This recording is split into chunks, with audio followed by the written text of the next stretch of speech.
Well, thank you to Luis and John for introducing the Rogue, which I'm really excited that we finally got a chance to talk about and announce to the community. And we're here today to talk to you about Diablo 4 and the open world. Now, I think maybe the best way to start this conversation, Careena, would be just for me to ask you, like, what are you most excited about what we're adding in Diablo 4 for the open world? Like, what feature, what mechanic, what are you most excited to talk about first? I am really excited about just exploring the world. I am a huge completist naturally, that's the way I play, and I love exploring and looking under every single nook and cranny. The more this game has been growing, particularly since last BlizzCon, the more fun I am having just riding around the open world on my mount and exploring everything I possibly can. Yeah, it's really fun, I think, now that we've kind of taken Sanctuary and just made it so much larger when you're playing through the game. You know, when you compare it to like Diablo 3 or Diablo 2, there's tons of like exploration and movement throughout the world in those games, obviously, but now that we've really been able to embrace the open world concept, we can really dive much deeper into like how does Sanctuary actually all fit together, like be able to ride from Skosglen to the Fractured Peaks, like it's very, very interesting that way. One of the things about that I think is really neat is the collection aspect of mounts. So I mean, there's all these horse breeds and other mounts you can find throughout the world, from completing puzzles or just finding hidden locations or slaying certain particular kinds of monsters. Find various horses or things to customize your horse with, like horse armor. There are hoof plates you can get and trophies to show off your accomplishments. There's lots of different ways to make sure that you can personalize your mount, make it really feel like it's your companion. Yeah, and it's really cool that like you mentioned with the horseshoes, you get to actually change the speed at which your horse can run. And it's something I like, to be able to customize the horse to the type of gameplay that I like to enjoy as a player. And it's really, really fun. I like the amount of variety that you give us. And I mean, there's more to mounts than just that as well. So like one thing we know we didn't want to do with mounts in Diablo 4 is we didn't want to have like jousting, this idea of like fighting from horseback. It's not really the Diablo experience, right? Yeah, that's something I'm super excited for. Like we showed last BlizzCon, we had the sorceress, we showed her dismount skill, Ice Dash, where she shoots forwards off her mount and destroys everything in her path. Well, with the Rogue, we got to have a little bit more fun with it. And the animation department has done a fantastic job of having her leap up into the air and fire down like the rain of arrows that destroys everything. It's really, really cool. It feels really good. The idea of like leaping from your saddle and just raining arrows down on your enemies as you pass by, getting down the fray and then starting to stab people and poison people, like that is spot on what we're looking for. Being able to jump in, engage with enemies from your horse, and then just fight it out, duke it out using your skills and everything else like we want. It's interesting that your mount can't get damaged, but if a monster actually attacks you while you're mounted, you will actually be forced to dismount. So there is a flip side of actually judging for yourself when you do want to use that skill in order to prevent you from being forced off unintentionally. Yeah, there's definitely a little bit of gameplay there to make sure that you're using it in a way that is most appropriate to help you get where you're trying to go and also fight the monsters you want to fight. One of the things I'm most excited about for the open world right now is this feature we have called camps. So camps are basically these strongholds of evil out in the overworld. You know, you got to remember that, you know, decades ago, during the events of Reaper of Souls, you know, when Malthael rose to power, the Reapers killed like 9 out of 10 people throughout Sanctuary. Like a tremendous number of people passed away. Now there's a big power vacuum out here, you know, decades later.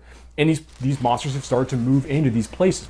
Bandits, monsters, goatmen, all kinds of different creatures, skeletons, the undead, have started to like resurface and come back into these areas and start to take them for themselves. You, as the hero of Sanctuary, get to kind of wander through these spaces and begin to reclaim them for the people of Sanctuary. That's part of what makes them really, really neat. Each of them have their own story. They're their own unique, fixed place in the world. Unlike quests are something that happens randomly in the world and you can come across them anyway. Camps are a permanent fixture that you as the player, when you come across that evil, you can actually have a real impact on the open world that everyone else can see, because once you have defeated that evil, one of the really fun things is that you basically unlock that camp and you make a new waypoint that previously didn't exist for yourself, but like suddenly all the marketplaces open up and now you have a blacksmith vendor in a location that previously didn't exist, which I think is really, really cool. Now, what we're looking at here, this was a village, the village of Careena, which now has fallen to ruins. The people here in the dry steppes had a problem. The problem was there were bloodthirsty cannibals that dwelled nearby and would regularly raid their community. And the people had to come up with a solution. They weren't strong enough to defend themselves from these cannibals, so they made a dark bargain with a demon. And they were able to gather enough power to push these cannibals out and protect their community, but not without great cost, as we can see here. You're kind of helping resettle parts of Sanctuary in many ways when you take these camps back from the enemy. Vendors will come back, and now suddenly there might be like new quest givers, new stories that need to be told. Dungeon entrances can appear in some of these places afterwards. Like there's all kinds of things that occur after you take over the camp and liberate it from these forces of darkness. And again, it's just so cool to see you permanently change the world as you find these places and kind of wander through and solve these problems. One of the other neat things about camps, and in general, like the overworld, just broadly speaking, is we have so many more opportunities now to kind of play with movement. It pushes the bar vertically as well as horizontally, and we now have been playing around with the idea of jumping across chasms to allow the player to get access to a location that they previously didn't have. There's all kinds of areas for players to like find their own path, allowing them extra movement options they haven't had in previous Diablo games. We are also in a vertical top-down camera for the environment, and so it really breaks up the plane that you typically see as like not only as a developer, as an animator, but also as a player. There's such a huge variety of things that you can possibly do to mix it up and make things a little bit different. There's like certain puzzle elements to it. That it's not so straightforward and not always obvious. So it's not just a matter of running through the world and getting, to your goal. It's you have to think about it. Yeah, definitely. Now, Careena, I know that you're very excited about PvP. I'm a huge fan of PvP. I love the first time that we all actually had a chance to, as a whole team, play PvP, because the amount of feedback that generated, I think it took design like 3 days to go through it all. And what that showed me is that I find everyone either love it or they hate it. And I personally love it. I really enjoy it. So the way that PvP works is that the hatred of Mephisto has been bubbling up from hell and has created these areas in the open world that you can freely walk into that kind of consumes you and makes you turn against your fellow players. PvP, even in these areas, these fields of hatred, right?